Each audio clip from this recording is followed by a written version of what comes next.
자, 안녕하세요, 여러분. 컴파일러 구성. 자, 금요일 수업입니다. 자, 어, 여러분들 한 주가 이제 거의 끝나고 있는데, 기운 내셔가지고 잘 마무리하시고, 또, 즐거운 주말 보낼 수 있으면 좋겠네요. 자, 일단 여러분들이 아마 몇몇 학생들은 해당 링크를 뭐 살펴보신 분도 계실 거고, 해당 링크를 안 보신 분들도 계실 것 같은데요. 자, 여러분들이 이후 수업에서 좀 활용할 수 있도록, 자, GitHub에 이제 관련된 코드가 올라가 있는 것들을 좀 소개를 해드릴게요. 자, 여기는 퍼블릭으로 오픈이 되어 있으니까 접속하시면 다 확인이 가능하실 거고요.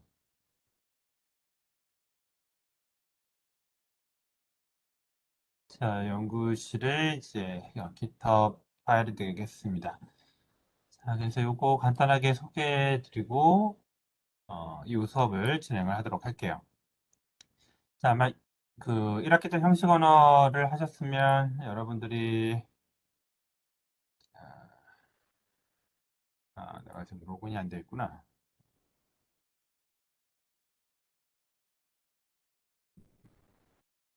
FRT 또는 이제 미니 스캐너, 이 내용들을 가지고, 자, 형식 언어 시간에 내용을 좀 보셨을 거고요.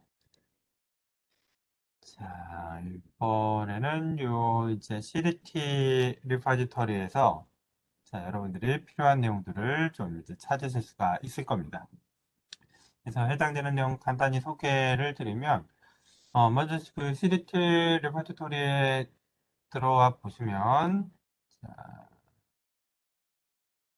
examples, 그 다음에 뭐 미니시 그래마, 미니시 파서, 스캐너, 뭐 PGS, 샘플 그래마, 자, 그 다음에 뭐 유코드 인터프리터, 이런 식으로 이제 디렉토리가 여러 개가 이제 존재하고요.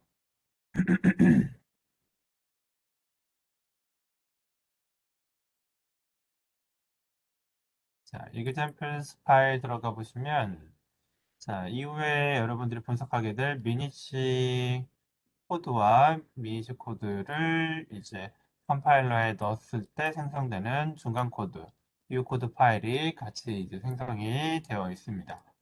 그래서 이 U코드 파일 보시면 우리가 이제 지난 시간에 공부했던 그런 이제 인스트럭션들하고 여러 가지 어,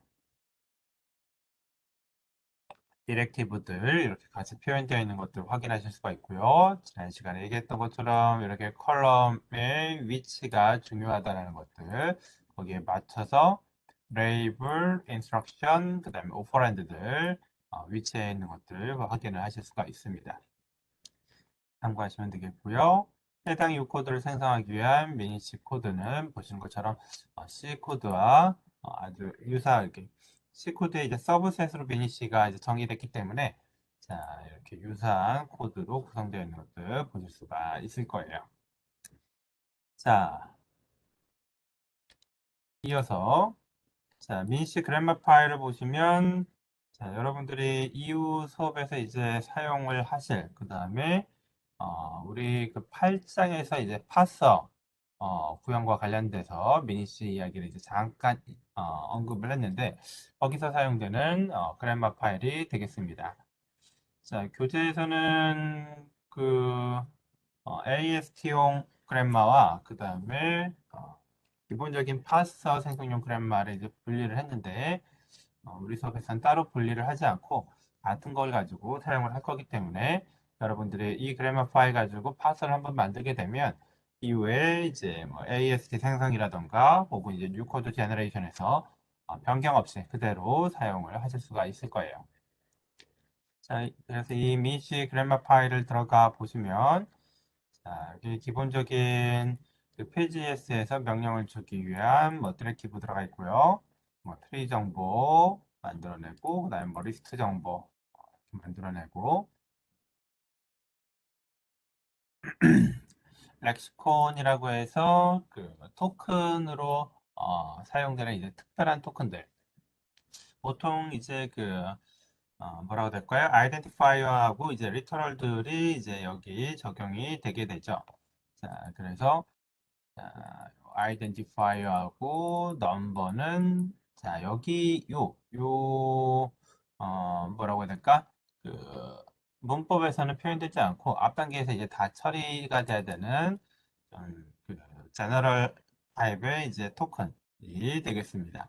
자, 그거 외에는 여기 보시는 것처럼 싱글 쿼터로 묶여져 있는 것들이 토큰으로 처리가 되게 되어 있어요. 자, 그래서 어휘 분석에서의 어떤 이제 요소로서 사용이 되는 거고요. 자, 그리고 문법은 일반적인 형태의 이제 컨텍스트 프리 그래머 내용들이 이제 그대로 소개가 되어 있습니다.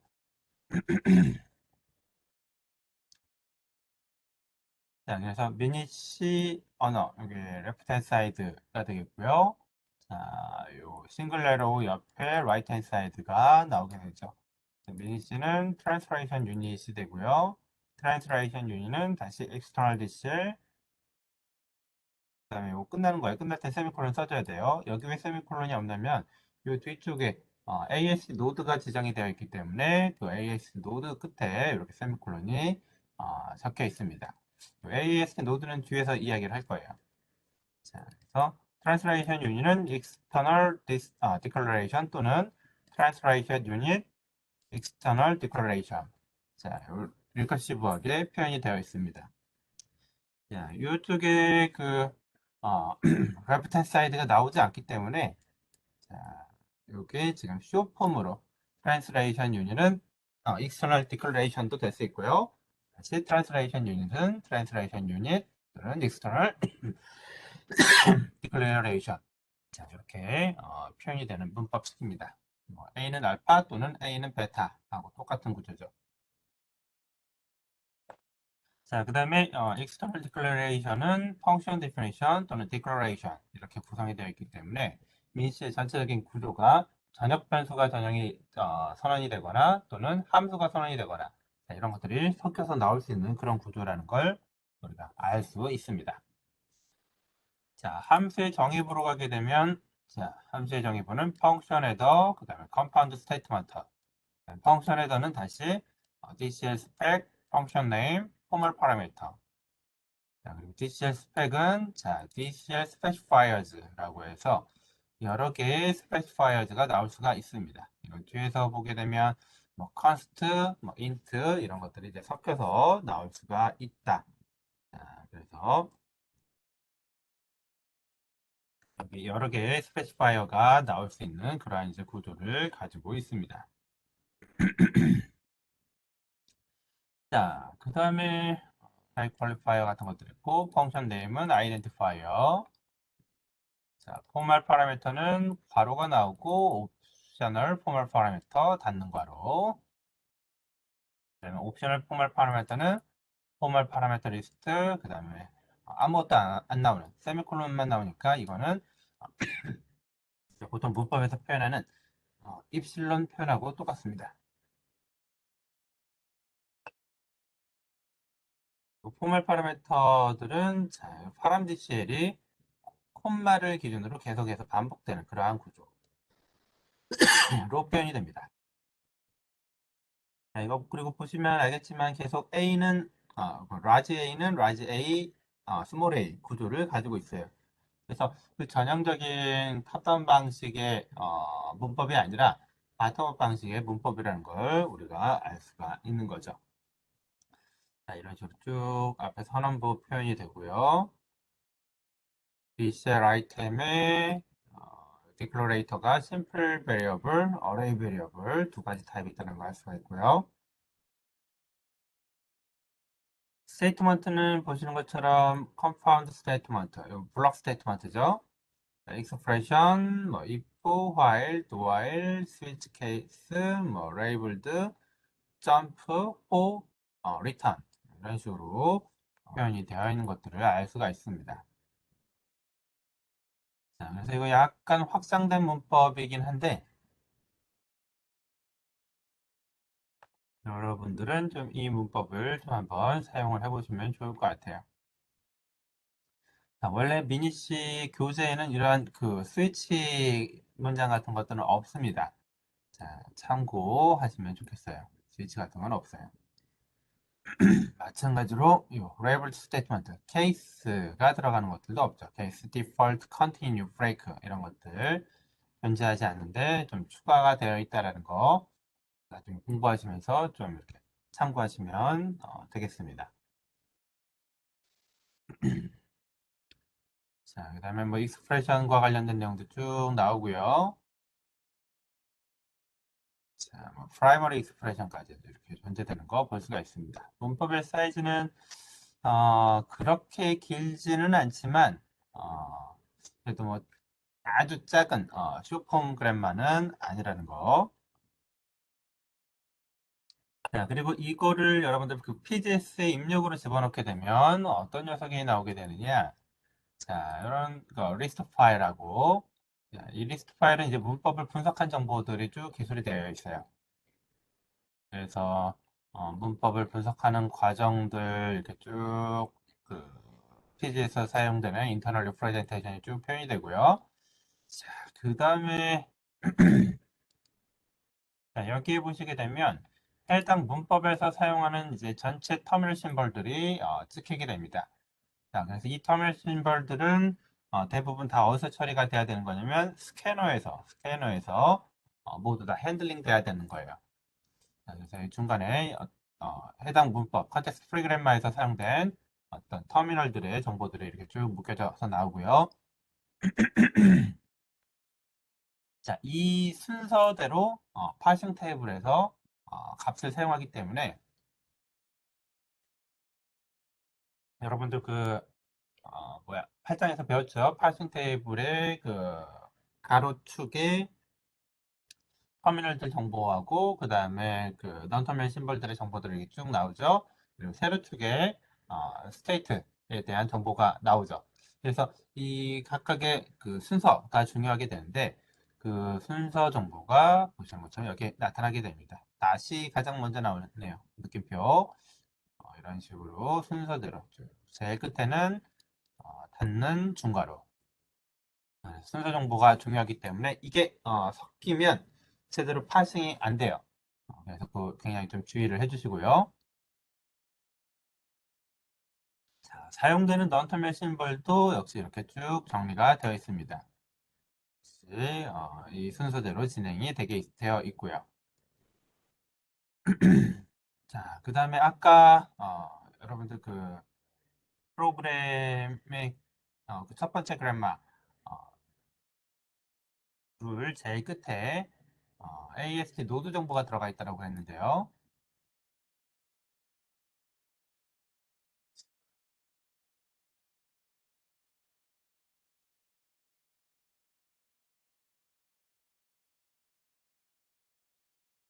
자, 이런 식으로 뭐 트랜스레이션 유닛 끝에 더블 에러 프로그램 이렇게 써져 있는데 자, 이 더블 에러로 표현된 부분이 바로 ASC 노드를 이제 디파인 해주는 부분입니다. 자, 그래서 이런 것들이 없는 문법 생성 규칙들은 자, ASC 노드를 안 만들겠다는 이야기고요. meaningless한 프로덕션 룰이 되겠죠. 자, 그렇지 않고 자, 이렇게 AST 노드가 붙어 있는 녀석들은 자, 이 내용들을 가지고 내가 AST 만들 때 활용을 하겠다.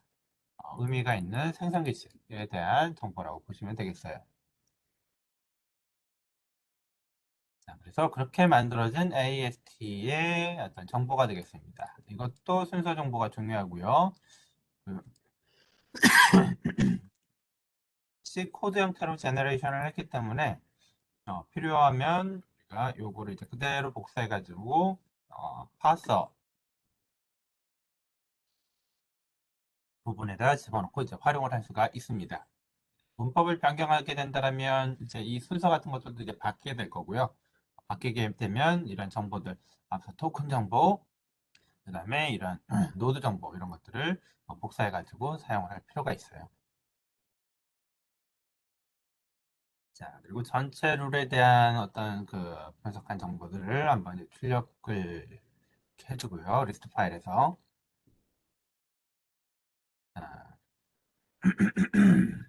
보시는 것처럼 자, 112개의 룰을 가지고 있네요. 해당되는 심볼들이 어디서 사용되는지 그런 이제 통계적인 정보들도 이제 출력이 되고요. 자, 그 다음이 이제 이걸 이제 분석한 결과에 대한 내용입니다. 자, 전체 스트링 테이블은 뭐 1467개, 그 다음에 엔트리 173개, 자, 그 다음에 터미널 심벌 47개, 넌 터미널 뭐 55개, 트리노드 62개 이렇게 진행이 됐고요. 전체 룰은 113개. 자, 뭐 어버러지 룰 랭스 뭐 3, 뭐 이렇게 표현이 되어 있습니다. 자, 그리고 그 다음에 나오는 게 우리가 그 수업 시간에 열심히 그랬던 이제 C0가 되겠어요. 커널이 우리가 보통 얘기하는 그 이제 상태가 되겠고요. 보시는 것처럼 이 C0의 전체 상태는 193개가 되겠습니다. 그래서 무슨 얘기냐 하면은 우리가 그 I0부터 시작해가지고 각각의 그 LR0 아이템들을 이렇게 그룹 지어서 그렸잖아요. 그러한 그룹이 193개가 존재한다는 거예요. 굉장히 크죠. 문법의 개수가 113개 정도 되니까 커널이 이제 193개가 이제 나온 거고요. 자, 0번 커널에서부터 관련된 정보가 이제 출력이 됩니다. 자, 그래서 이거 보시면 우리가 앞서서 그 공부했던 내용하고 유사하다는 걸 보실 수가 있어요. 자, 요 미니씨를 위한 어그멘트 룰이 자동으로 추가가 됐고요.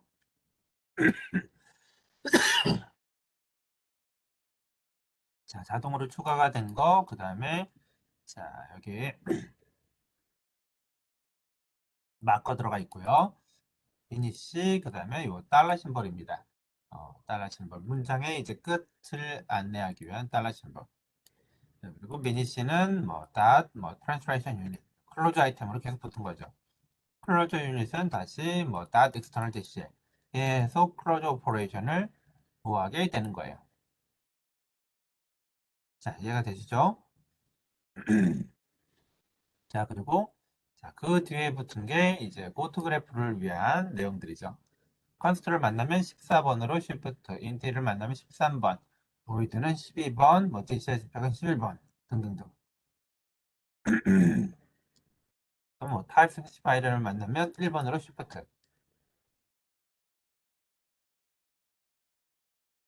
1번 상태. 자, 심벌을 다 봤기 때문에 여기에서는 이제 reduce 2번, 3번, 4번. 자, 이런 식으로 에랄저로 아이템들의 이제 캐노니컬 컬렉션 C0의 표현이 되게 됩니다. 그래서 상당히 내용들이 많아요. 긴 거는 좀 상당히 길죠, 여러분? 25분 볼까요?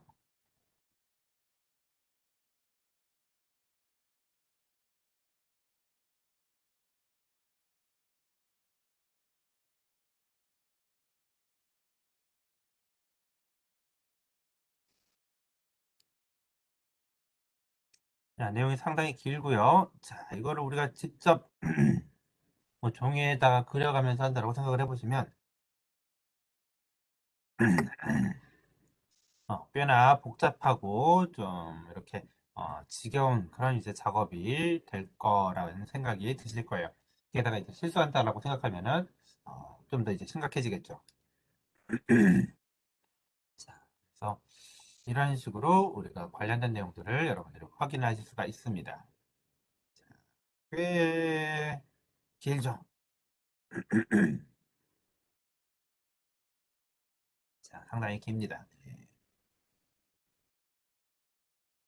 자, 그리고 분석을 쭉 하다 보면 우리가 그 이제 8장에서 충돌과 관련된 이야기도 했는데, 자, 충돌이 발생한 상태가 존재한다면 해당 정보를 출력을 해줍니다. 자, 보시는 것처럼 뭐 Rust Setting Conflict라고 해가지고 자, 180번 상태에서 충돌이 발생한 것들을 우리가 확인할 수가 있습니다.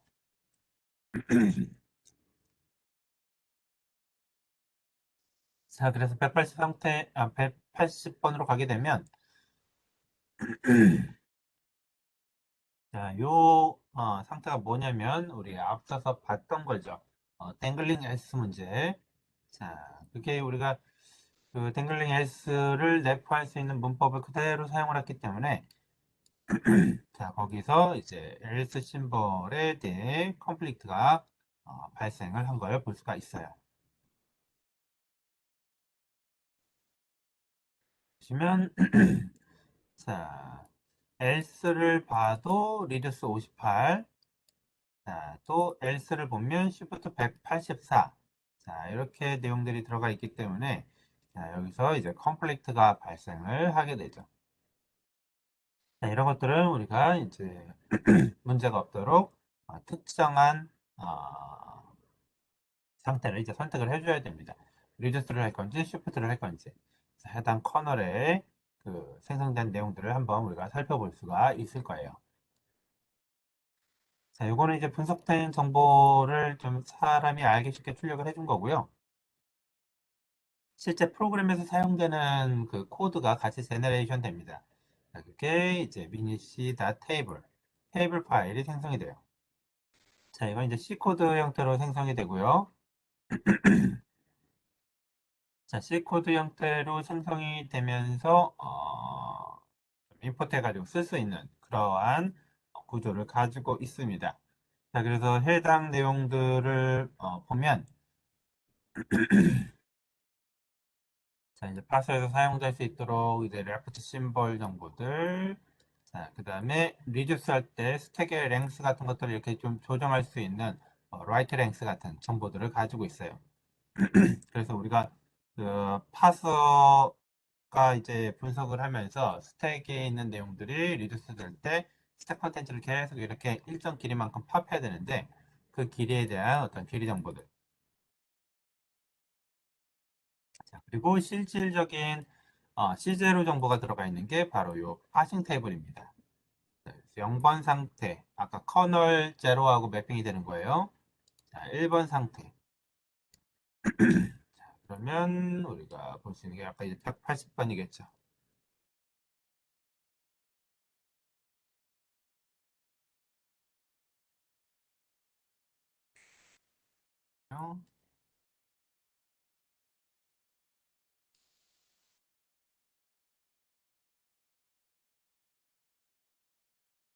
자, 요 180번이 이제 문제가 발생하는 내용입니다. 자, 그래서 보게 되면 원래 58번으로 이제 리듀스를 하게 되어 있는데, 자, 여기 보면은 리듀스가 아니라 쉬프트를 하도록 픽스가 되어 있는 것들을 볼 수가 있어요. 자, 그래서 뒤쪽에 쉬프트가 붙게 되어 있기 때문에 자, 58번으로 리듀스 하는 게 아니라 184번으로 쉬프트를 하게 구성이 되어 있는 것을 볼 수가 있어요. 이게 이제 파싱 테이블이라고 여러분들 이해하시면 되겠고요. 보시는 것처럼 마이너스 값은 뭐다? 리듀스. 자, 그 다음에 플러스 값은 쉬프트. 쉬프트에 해당이 된다라고 보시면 되겠어요. 그 다음에 고트 테이블에 해당되는 부분들 이제 존재하고요. 자, 앞쪽은 자, 액션 테이블, 뒤쪽은 뭐 고트 테이블.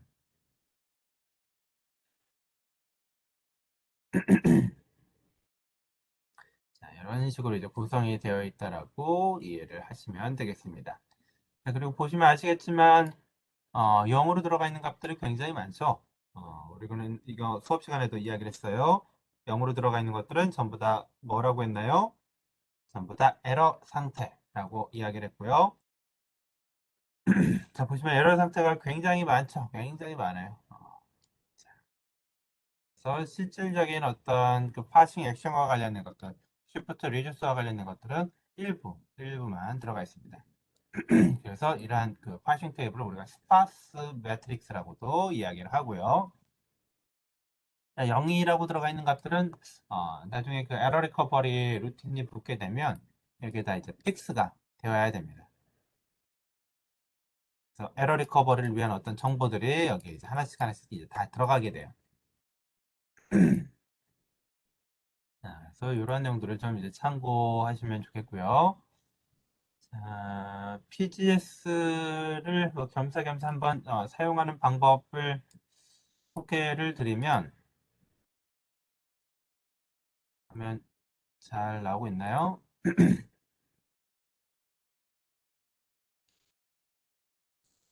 맞네요. 여기 그 리파지토리 PGS에 들어가 보시면, 자, 실행 파일 들어가 있고요. 자, 그랜마 파일은 미니시 그랜마를 이용하시던가 이제 샘플 그랜마를 한번 이용을 하시면 되겠습니다. 자, 그래서 PGS는 이미 빌드가 되어 있고,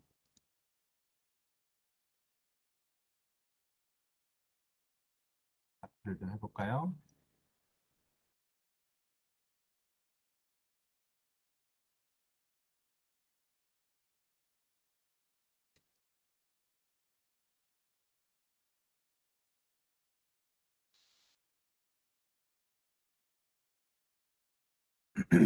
해당 파일 여러분들 열어보시면 아시겠지만,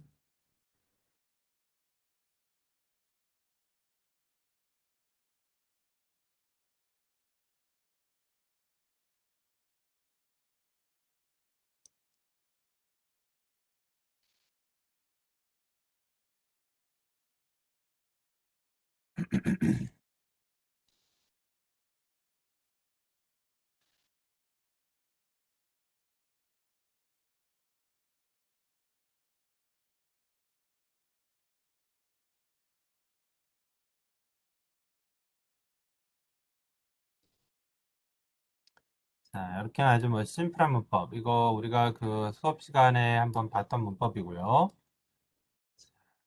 네,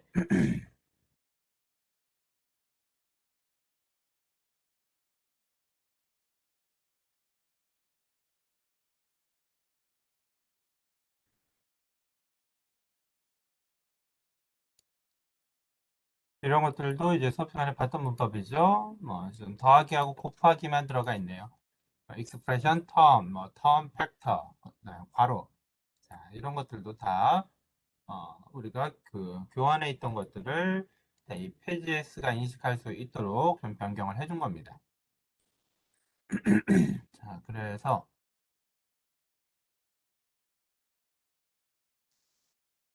여러분들이 PGS를 다운받고, 자, 실행을 하시면, 그래머 파일을 입력을 하게 되어 있어요. 그래머 파일을. 자, 아까 봤던 어떤 거였까요? E.gr일까요? 자, 이런 식으로 이제 그래머 파일을 입력을 하게 되면 파싱 테이블 제너레이션 된 거 볼 수가 있고요. 리스트 파일 출력이 되어 있고 그래머 파일에 에러가 없으면 이렇게 이제 valid source라고 출력이 됩니다. 그다음에 이제 파싱 테이블이 생성됐다라는 것들을 보여주게 되죠. 에러가 있으면 이제 뭐 에러 메시지를 출력을 하고요. 그래서 자, 요 리스트 파일하고 테이블 파일을 보게 되면 자, 리스트 파일 아까 봤던 것처럼 이제 기본적인 정보 이제 보여주면서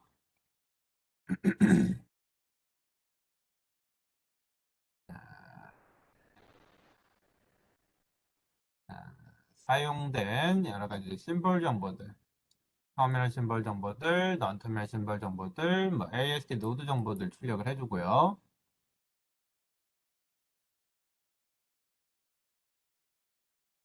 자, 만들어진 상태 보게 되면은 어디 볼까요? 룰은 8개인데 자, 시제로는 총 14개의 상태로 구성이 되어 있다는 걸 볼 수가 있습니다. 자, 그래서 커널 제로에 해당되는 부분들. 자, 뭐 커널 1, 8장에서 공부했던 내용들 그대로 이렇게 출력이 되는 걸 보실 수가 있어요. 커널 2, 이런 것들 우리 클로즈 아이템이라고 배웠죠? 아니, 리듀스 아이템.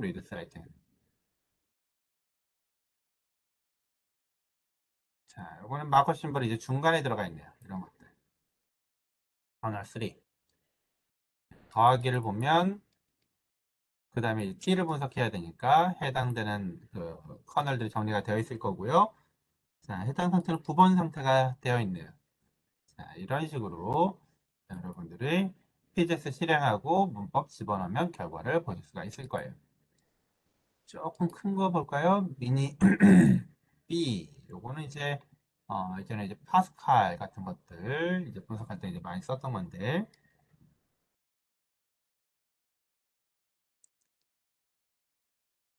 B.gr 이렇게 동일 경로에서 이렇게 그래머 파일을 입력해 주면 됩니다. 자, valid source라는 거 나오고요. 이제 하싱 탭을 생성된 걸 보실 수가 있네요. 미니 B.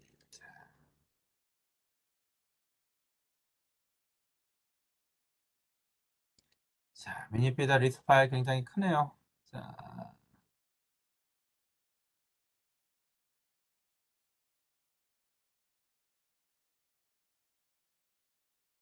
보시게 되면 134개의 커널 만들어져 있는 것들 보실 수가 있습니다.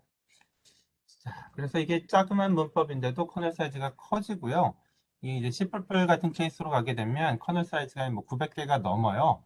그러면은 사실 이제 분석하고 해석하는 게 쉬운 일은 아니죠. 자, 그래서 이런 파일들이 올라가 있으니까 여러분들 참고를 하시고요. 자, 그다음에 코드에서 이제 같이 보셔야 될 거는 자, 요 파서 파일이 되겠습니다.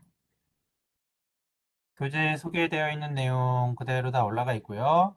여기 보시면 아까 그 PGS의 출력인 테이블, 미니시다 테이블을 인클루드 해가지고 사용하게 되어 있는 것들 보실 수가 있습니다. 인코드도 그대로 다 들어가 있고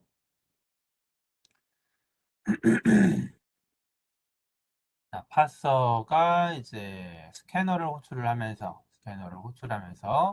자, 토큰을 가져오고 토큰을 이제 파싱 테이블하고 지금 커런트 스테이트 같은 것도 비교하면서 계속해서 다음번에 쉬프트를 할 거냐, 뭐 리듀스를 할 거냐 그런 이제 판단을 계속 하게 되죠. 쉬프트 하고 나면은 뭐 다시 뭐 스캐너 호출을 또 하고 계속해서 이제 토큰을 가져오는 작업들을 이제 처리를 하게 됩니다. 이런 식으로 이제 구현이 되어 있기 때문에 여러분들이 한 번씩 실습을 해보실 수가 있을 거고요. 같이 이제 스캐너 파일이 쌍으로 들어가 있기 때문에 들어가 있는 스캐너 파일도 여러분들 이용을 하시면 되겠어요. 자, 근데 이거 이제 사용을 하실 때 조금 이제 주의하셔야 되는 게 자, 이 스캐너 파일은 그 여러분들이 그 지난 학기에 사용한 스캐너 파일 그 기본 스캐너 파일이라고 보시면 되겠어요. 기본 스캐너 파일입니다. 확장된 게 아니고요. 확장된 게 아니고 기본 스캐너 파일이고요. 자, 보시면 아시겠지만 요 내용, 요 심볼 내용이 어디에서 그대로 따져왔냐면 PGS의 그 출력, 토큰 인포메이션의 순서를 그대로 따르고 있는 걸 보실 수가 있습니다. not 오퍼레이터부터 시작해가지고 not equal, 그 다음에 닫는 중괄호까지. 자, 요 시퀀스가 일치가 돼야 되고요. 나중에 이제 실험을 하시게 될 텐데 잘 알아두셔야 돼요. 일치가 돼야 됩니다. PGS에서 생성되는 토큰의 시퀀스하고 여기서 사용되는 토큰의 시퀀스가 일치가 돼야 돼요. 자, 그래서 만약 여러분들이 지난 학기에 스캐너를 좀 확장하면서 여러분들이 뭐 이렇게 좀 애독하게 막 이렇게 고치셨다면 자, 그게 자, 이 시퀀스에 맞는지 문법하고 같이 비교를 하셔야 되고요.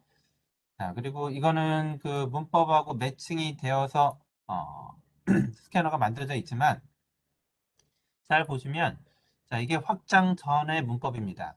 포나 뭐 스위치 케이스 뭐 이런 것들이 확장이 안 된 형태의 문법이기 때문에 자, 이거를 사용을 하려면 자, 일부 그 토큰을 더 인식할 수 있도록 자, 확장을 해주셔야 돼요. 네, 뭐 확장 작업은 뭐 그렇게까지 까다로운 작업은 아닙니다. 키워드 탭을 더 추가해주고 여기 시퀀스 맞춰가지고 자, 이뉴머레이션 토큰 심볼하고 그 다음에 토큰 네임 적당히 넣어주고 자, 그다음에 오퍼레이터 부분이 추가가 되지가 않은 거기 때문에 대부분 그 키워드 탭을 조회하면서 작업이 끝나게 될 거예요. 자, 참고하시면 되겠습니다. 자, 그래서 스캐너도 경우에 따라서는 일부 수정할 필요가 있다. 파서 코드 그대로 사용하시면 된다. 기준이 되는 그랜마 테이블 파일은 여기 같이 올라와 있다. 이 정도로 여러분들 참고하시면 되겠고요. 자, 이후에 자, 이후에 우리가 이제 유코드 인터프리터도 여러분들이 이제 실험을 하시게 될 텐데 자, 해당 내용은 자, 이 유코드 인터프리터 폴더 밑에 들어가 있습니다. 솔루션 파일 그대로 올려드렸으니까 필요에 따라서 이제 다운받아가지고 사용하시면 되겠고 비주얼 스튜디오 버전에 따라서 조금 이제 수정이 필요할 수는 있어요. 솔루션 파일을 업그레이드 한다던가 아니면 이제 몇 개 오류가 있는 그 C++ 랭귀지 버전에 따라서 좀 오류가 있는 부분들 가령 여기는 지금 뭐 네임스페이스 같은 것들 따로 이렇게 여기 쓰게는 되어 있구나. 이런 것들 여러분들이 그 컴파일러하고 좀 그 체크를 하셔가지고 맞게 변경을 하실 필요가 있습니다. 자, 나중에 과제가 나오게 되면 그때 한번 다시 이제 보도록 하시고요.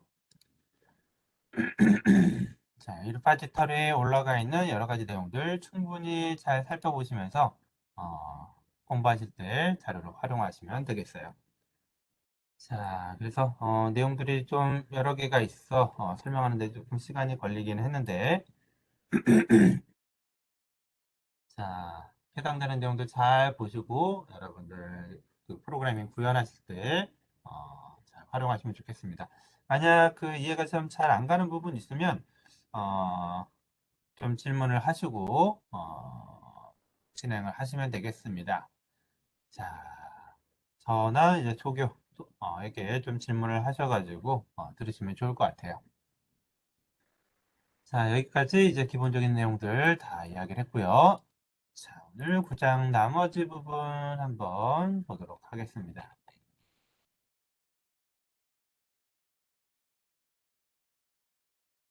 자, 그러니까 이제 지난 시간에 이제 6코드까지 쭉 다 진행을 했고요. 자, 오늘은 이제 바이트 코드 내용을 마저 보도록 하죠.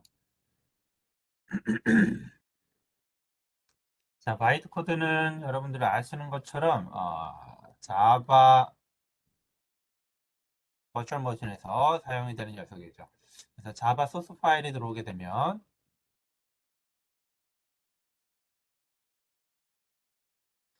자, 자바 C가 이제 컴파일러이죠. 자바 C가 누구를 출력하냐면 클래스 파일을 만들어내게 됩니다. 그리고 이 클래스 파일이 어디에 로드가 되죠? 자바 버추얼 머신에 로드가 되죠. 또는 뭐 자바 런타임 인바이러먼트라고도 부르게 되고요. 여기서 로드가 되고 이제 실행 결과가 생성이 되게 됩니다. execution result가 생성이 되게 되죠. 자, 그래서 이 클래스 파일은 나름 그 포맷이 바이너리 포맷이에요. 그렇다고 이게 그 OS에서 바로 실행되는 그 executable 포맷은 아니고 VM에서만 실행되는 그런 바이너리 포맷인데 요거를 열어서 보게 되면 안쪽에 있는 인스트럭션들이 자, VM을 위한 이 자바 버추얼 머신에서 동작 가능한 그런 인스트럭션들로 표현이 되어 있습니다. 그 인스트럭션들의 셋을 우리가 뭐라고 부르냐면 바이트 코드라고 불러요. 그래서 이런 인스트럭션 중심으로 뭔가 뭐 상위 언어 레벨을 분석한다던가 또는 뭐 실행 환경을 분석을 한다던가 할 때 쓰는 표현이 바로 이제 instruction set architecture 이런 표현들을 이제 사용을 하고요. 이거를 기준으로 그 뭐 플랫폼과 언어 컴파일러 이런 것들을 이제 조합해서 설명을 이제 하기도 하죠. 아무튼 그 자바 버추얼 머신의 인스트럭션 셋 아키텍처는 이 바이트 코드에 이제 기반해 가지고 처리가 되게 되어 있고요. 자, 이 바이트 코드라는 그 용어표는 좀 다양하게 되어 있는데 예를 들어 일반적으로 사용하게 되면 뭐 바이트 코드 이런 식으로 쓰는 것들이 있어요. 이거는 그 어셈블리 코드나 아니면 기계 코드 표현을 할 때 자, 이렇게 바이트 단위, 그러니까 이 코드의 사이즈, 전체 인스트럭션 셋 아키텍처의 어, 그 인스트럭션 종류가 256개 이하면 이거 우리가 원 바이트로 표현을 할 수가 있습니다. 명령어의 구별을 바이트 하나 가지고 할 수가 있는 거죠. 이런 류의 이제 코드들 그리고 이런 류로 정의된 코드들을 우리가 보통 다 이렇게 바이트 코드라고 표현을 해요. 자, 그런데 그 지금 쓰는 요 바이트 코드는 여기 중간에 스페이스가 없죠. 자, 그래서 이거는 자, 뭐냐? 썬마이크로 시스템즈에서 디자인한 일종의 이제 고유명사라고 여러분들 생각을 하시면 되겠습니다. 자, 그래서 이렇게 붙여서 바이트 코드라고 하면은 이거는 이것도 역시 마찬가지로 원 바이트 레벨 코드이긴 하지만 자, 보편적인 바이트 코드를 뜻하는 게 아니라 자바용 명령어 집합, 인스트럭션 셋 아키텍처를 뜻한다라고 보시면 되겠어요. 기본적으로 이 바이트 코드는 우리가 앞서 배웠던 뭐 P 코드, 뭐 U 코드 이런 것들하고 비슷하게 뭐 EM 코드도 마찬가지고요. 스택 베이스드 버추얼 머신 코드입니다. 그래서 JVM도 스택 기반으로 이제 동작을 하고요. 그렇기 때문에 굉장히 포터빌리티가 높고 구현이 이제 심플하고 아키텍처의 사이즈가 그렇게 크지 않아도 상관이 없습니다.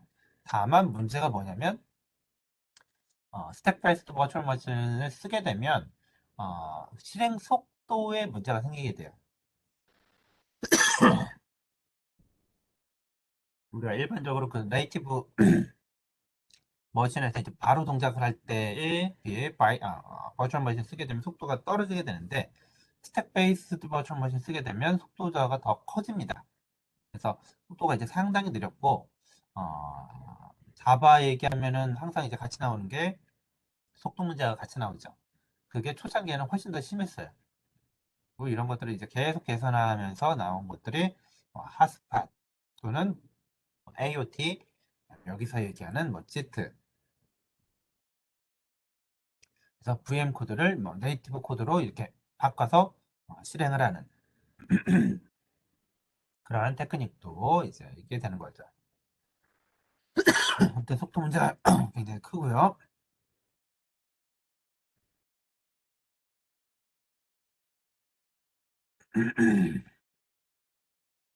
약간 그 다른 얘기이긴 하지만 그 안드로이드 시스템도 버추얼 머신을 이용을 하죠.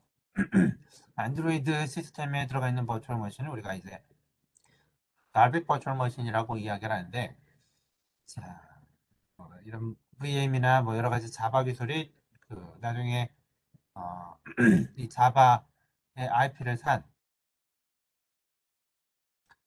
오라클에 좀 소송 많이 당하죠. 그 안드로이드 쪽이. 자, 아무튼 안드로이드용 버추얼 머신은 이제 달빅인데 자, 이 녀석은 스택 베이스드 버추얼 머신이 아닙니다. 그래서 이제 레지스터 기반의 버추얼 머신이기 때문에 인스트럭션 셋 아키텍처가 조금 더 복잡해요. 조금 더 복잡하고 어, 그 로우 레벨 단하고 이제 연결성을 훨씬 더 이제 뭐라고 해야 될까? 뭐 속도 문제도 그렇고 훨씬 더 이제 효율적으로 사용을 하기 위해서 레지스터 기반의 버추얼 머신으로 이제 제한이 되어 있어요. 나중에 한번 어, 관심이 있으신 분들은 해당 내용을 살펴보시는 것도 좋을 것 같습니다. 자, 그래서 원 바이트 내에 그 인스트럭션 셋을 가지고 있고요. 자, 소스가 들어오면 자바 컴파일러로 컴파일 되게 되고 바이트 코드라는 형태로 그냥 출력되는 건 아니고 포매팅이 돼서 출력이 되죠. 클래스 파일 포맷으로. 그리고 이게 그 바이너리 레벨로 패킹이 되어 있기 때문에 다 변환이 되어 있어요. 실행 파일 포맷으로 싹 바뀌어 있기 때문에 바이트 코드를 여러분들이 직접 열어보려면, 자, 일종의 이제 디스어셈블 같은 작업을 해줘야 돼요. 그래서 그런 이제 분석 작업을 다 해서 열어보면 그 안에 이제 인스트럭션들이 쭉 들어가 있는 것들을 확인을 하실 수가 있죠. 그래서 파일이 올라가서 이제 실행이 되는 그런 구조고요. 자, 그다음에 .NET IL 우리가 뭐 다른 형태로는 이제 그 마이크로소프트 인터미디에이트 랭귀지라고 해서 MCL이라고도 부릅니다. 자, 이 .NET IL은 이제 .NET 프레임워크에서 사용되는 이제 중간 언어고요. 자, 이것도 보시는 것처럼 인스트럭션 사이즈가 굉장히 작아요.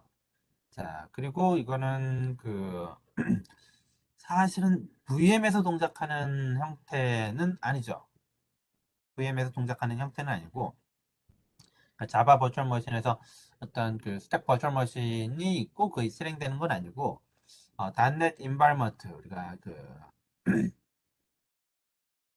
.NET의 실행 환경을 우리가 CLR Common Language Runtime이라고 불러서 여러 개의 언어들을 좀 이렇게 호환을 해서 실행할 수 있는 그런 실행 환경이 있고요. 그런 어떤 언어 간에 왜냐하면 그 .NET 프레임워크는 특징이 자바 같은 경우에는 요즘은 달라요. 요즘은 다른데 예전에는 자바 버추얼 머신은 보편적인 형태의 버추얼 머신은 아니었습니다. 오로지 누구를 위한 버추얼 머신이냐면 자바 랭귀지를 위한 버추얼 머신이었죠. 자, 근데 여기 중간 레이어가 이제 바이트 코드가 있으니까 최근에는 이 바이트 코드를 기반으로 하는 여러 가지 언어들이 더 올라갈 수가 있게 되어 있어요. 자, 그래서 자바 외에 다른 언어도 바이트 코드의 어떤 호환성을 준수를 하게 되면 JVM에서 실행되는 이런 구조를 갖고 있죠. 자, 단넷은 처음부터 이러한 이런 모양을 이제 지원을 했습니다. 그래서 여러 개의 언어가 공통된 실행 환경에서 이제 동작을 시키기를 원했고요. 그러다 보니까 예를 들어 뭐 C++, 쪽에 이제 자바도 이제 J샵이라는 형태로 들어갔었죠. C샵, F샵, 다양한 언어가 자, 이 공통된 MCL, 단넷 IL로 변환이 돼야 되기 때문에 이 단넷 IL의 커버리지가 굉장히 중요했습니다. C샵에 있는 랭귀지 피처도 잘 표현을 했어야 됐고요. 물론 이제 그대로 하이 레벨로 표현하는 건 아니지만 어느 정도 이제 로우 레벨로 낮춰져도 이제 C샵의 어떤 시멘틱스를 잃으면 안 되죠. C++도 표현을 했어야 됐고 자바, F샵 등등등 여러 가지 언어들을 커버를 했습니다. 자, 근데 그 실질적으로 C++의 모든 기능을 다 커버를 하지는 못했죠. 예를 들어 C++에서 메모리를 직접 액세스하고요. 그 다음에 사용자가 뭐라고 해야 될까? 뭐 힙 공간도 막 이렇게 동적으로 막 할당하고 이런 기능들이 이 CLR에서 제공하는 그 메모리 매니지먼트 그다음에 뭐 가비지 콜렉션 이런 것들하고 이제 맞지가 않았기 때문에 C++의 이제 풀셋을 그냥 사용하게 되면 자, 이 MC라고 호환이 안 됩니다. 그래서 C++에서 일부 기능을 제외한 그래서 메모리 뭐 자동 할당 같은 것들을 사용하고 뭐 사용자 할당은 뭐 안 쓴다던가 포인터 같은 것들 뭐 안 쓴다던가 이렇게 되면 C++를 우리가 MS에서 이제 Managed C++이라는 형태로 표현을 하죠. Managed C++은 MCL에 커버가 돼요. 마찬가지로 뭐 J샵도 그렇고 뭐 F샵 등등등. 자, 그래서 이런 어떤 그 언어 간의 통합을 하려다 보니까 Common Type System 같은 것들, 뭐 CTS 같은 것들, 자, Common Language Specification 같은 것들, 자, 이런 그 여러 가지 그 스펙들에 맞는 녀석들만 요 CLR에서 이제 동작을 하게 됩니다. 그리고 이 CLR이 이제 VM 형태에서 실행이 되는 게 아니라 CLR에서 어떤 그 프로그램의 코드가 실행이 될 때는 실행 전에 이제 git 컴파일레이션을 하게 됩니다. 그러면 이게 뭘로 바뀌게 되냐면 네이티브 코드로 바뀌게 돼요. 그럼 이 네이티브 코드가 자, 윈도우즈에서 이제 실행이 되는 겁니다. 지금은 뭐 여전히 .NET 프레임워크 대부분이 다 이제 윈도우즈 상에서 동작을 하기 때문에 OS라고 우리가 표현을 하긴 하지만 대부분 다 이제 윈도우즈 위에서 동작이 됩니다.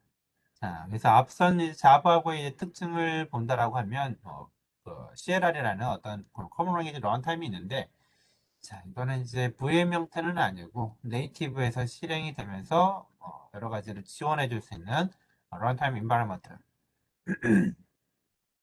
어떤 이제 뭐 메모리 매니저가 존재한다던가 동적인 메모리 관리 또는 모니터링 이런 것들을 할 수 있는 그런 기능들이 들어가 있습니다. 자, 그리고 언어 독립적으로 설계되어 있다는 내용. 자, 요 케이스죠. 다양한 언어들을 이제 지원할 수 있다는 거. 그래서 이게 그 바이트 코드하고의 이제 차이점이라고 보시면 되겠어요. 자, 그래서 전체적인 구조를 이렇게 보게 되면 다양한 언어들이 이렇게 들어올 수가 있고요. 아까 얘기한 것처럼 C++의 이제 모든 기능을 다 지원을 할 수는 없다. 그 단넷의 어떤 시스템을 우리가 만들면서 생각한 그 철학하고 좀 안 맞는 부분들이 있어서, 예를 들어 자바에서 그 C에서 발생하는 문제점들을 줄이기 위해 뭐 메모리 사용하는 것들, 포인터 사용하는 것들 다 없애버렸죠.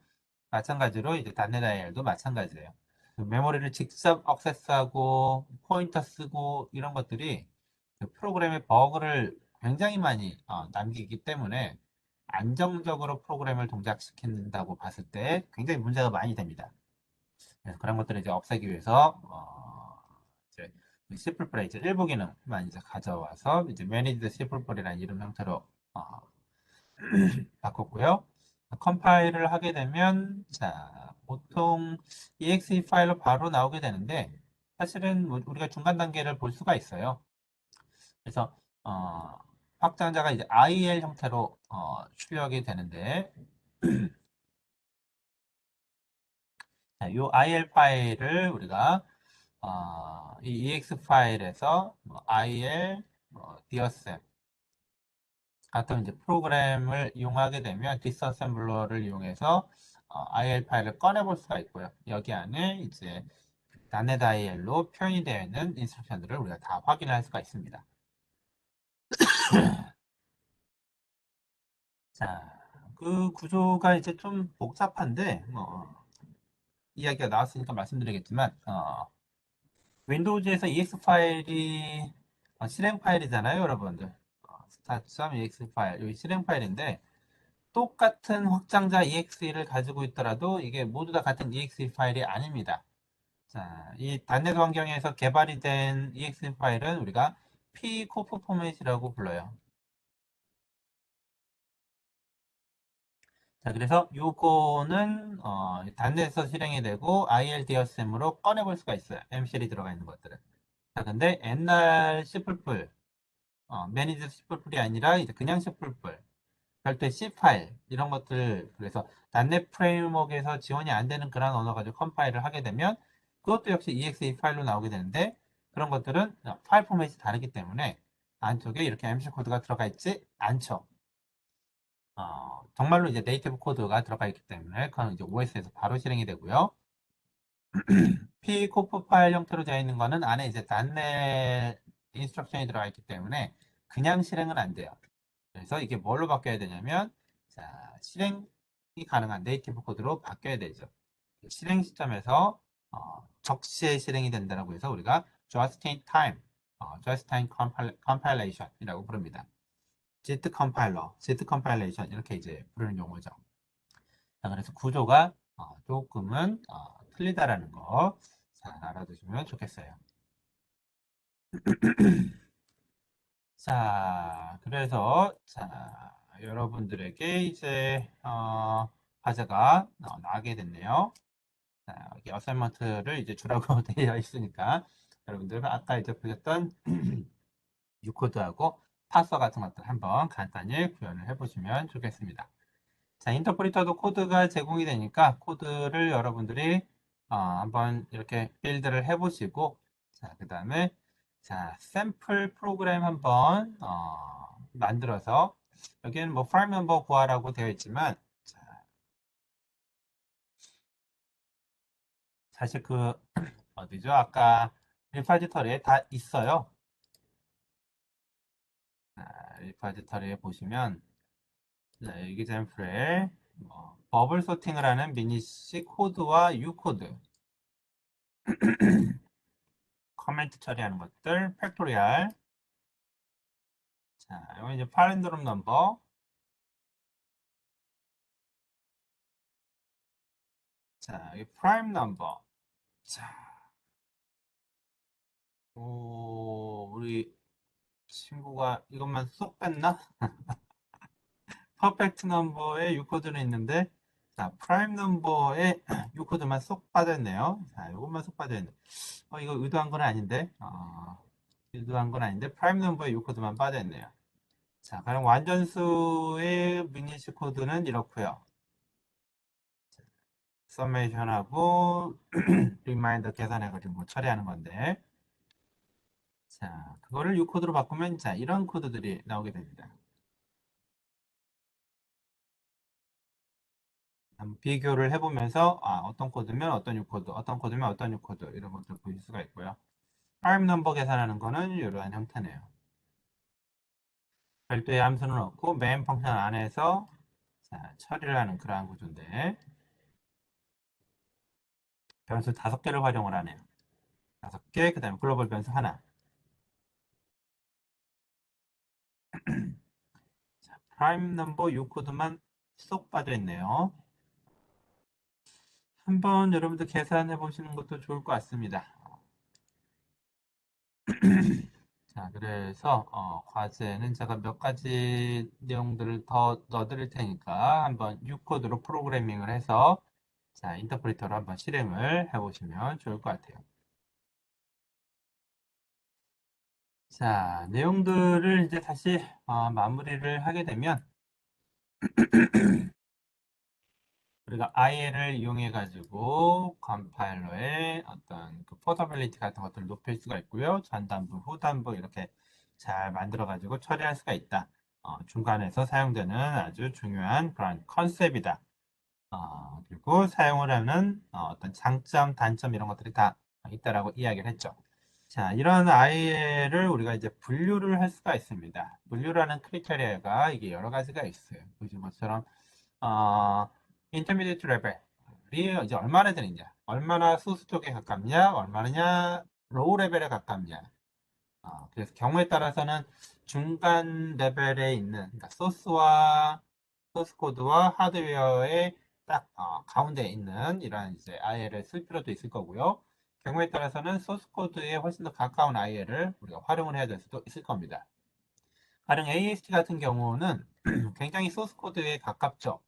그래서 이게 사실 그 우리가 백엔드하고 연결을 해주는 인터미디에이트 코드 앞단에 사용이 되는 이제 중간 표현이에요. 그래서 AS로 바꾸고 바꾸는 AS를 다시 뭐 IC로 출력하고 등등등의 과정을 거치게 되는데 이 과정 자체가 일종의 그 멀티레벨 트랜스레이션의 뭐 단계라고 볼 수도 있는 거죠. 자, 그 다음에 이제 분석이나 이제 처리를 위해서 얼마나 효과적이냐. 자, 번역이 효과적이냐. 가령 우리가 그 단계가 있죠. 소스를 중간 코드로 바꾸고, 소스를 중간 코드 1레벨, 중간 코드 2레벨, 좀 더 머신에 가까운 레벨, 이렇게 계속해서 이제 트랜스레이션을 하게 되는데, 그러한, 과정에서 들어가는 비용이 얼마나 낮냐. 이것도 굉장히 사실 중요합니다. 그래서, AST 같은 경우는 우리가 그 비용이 상당히 낮죠, 사실은. 파서에 아예 임베딩 시켜가지고 자동적으로 이 리듀스를 하는 과정에서 AS를 자동으로 만들어낼 수 있기 때문에 그런 관점에서 소스 to IL의 어떤 그 비용은 아주 낮은 것들 그런 케이스로 이야기할 수 있을 거고요. 자, 그 다음에 만약 IL을 우리가 그 인터프리터나 버추얼 머신에서 실행을 할 거면은 이게 이제 해석되고 실행되고 결과가 이제 나올 수 있는 그런 이제 일련의 과정을 거쳐야 되는데 그런 인터프리테이션이 얼마나 용이하냐 이런 것들. 자, 그 다음에 IL의 생성을 보통 우리가 패턴 매칭 형태로 하기 때문에 다시 말해서 IL을 생성하면서 IL을 최적화하는 건 굉장히 좀 어려운 일입니다. 번거롭고 그다음에 그렇게까지 그 효율성이 좋지 못하고 따라서 IL을 만들고 만든 IL을 다시 이제 최적화하는 그 다음 단계를 이제 거치게 되는데 자 그때 최적화가 수월한 형태의 IL이냐 IR이 아니냐 뭐 이런 것들 우리가 이제 기준으로 삼을 수가 있겠고요. 그다음에 확장성 어떤 IAL, IR이 있는데 여기에다가 우리가 추가적인 기능을 얼마나 더 집어넣을 수 있느냐. AST를 확장한 케이스를 우리가 T콜로 볼 수가 있겠죠. 그렇죠? 네, 이런 것들. 그 다음에 시스템 내부에서만 표현하기가 괜찮냐? 아니면 아예 떨어져 있는 그런 외부 모듈하고 연결할 수 있는 그러한 어떤 표현성이 좋으냐? 뭐 이런 것들. 자, 그 다음에 각 모듈간을 얼마나 잘 이렇게 세퍼레이션 하느냐. 중간 코드로 쓰이는데 앞쪽에 있는 어떤 뭐 정보하고 계속 디펜던시가 생기게 되면 자, 이거를 그 중간 코드, 중간 표현이라고 쓰기가 좀 이제 힘들 수가 있습니다.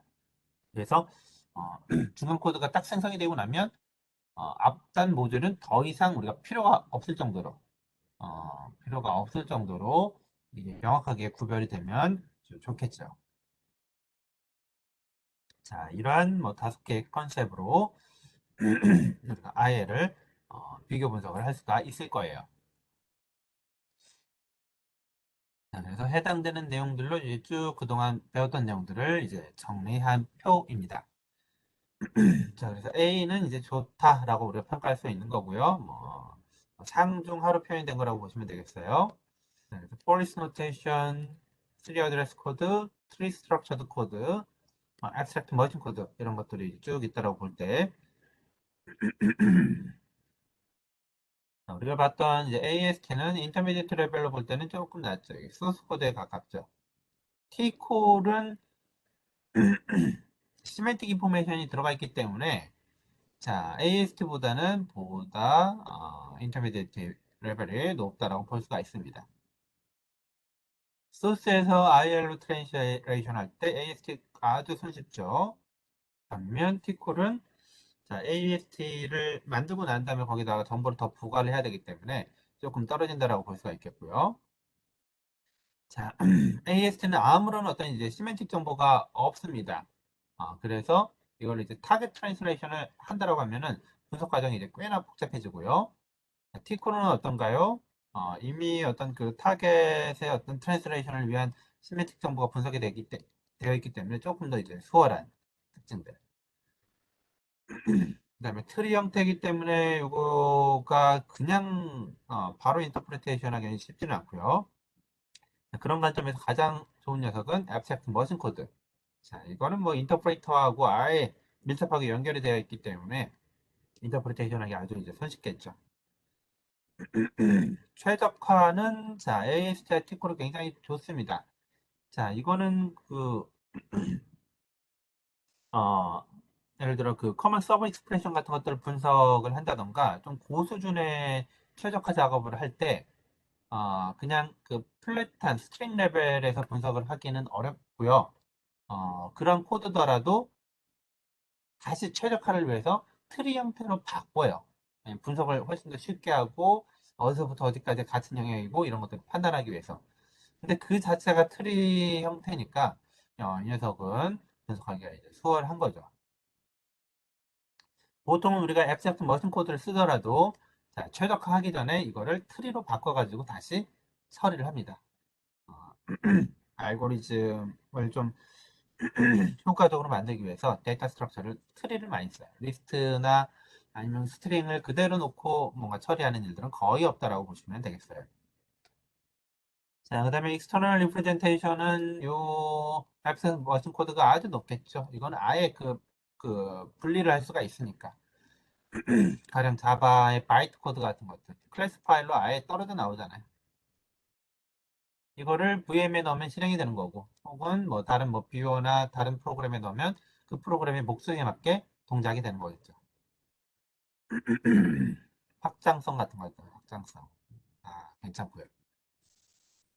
자, 그다음에 뭐 클린 세퍼레이션 같은 것들 역시 앱센 버전 코드 같은 것들 이제 좋고요. 자, 이런 어떤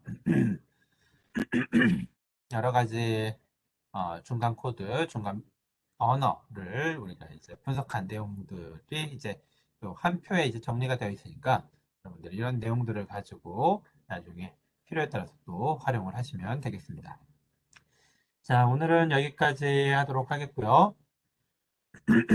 자, 수업 초반에 그 설명드렸던 내용대로 파서, 그다음에 인터프리터 한 번씩 실행해 보시고 결과 확인하고 그다음에 컴파일 하기 위해서 이제 조금 프로그램의 수정이 이제 필요할 수 있는데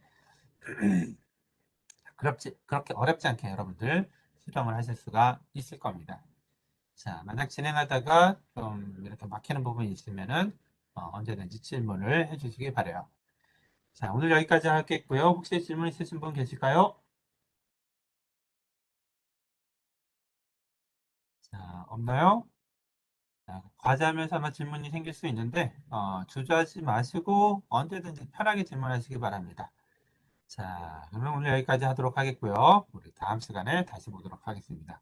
수고했습니다.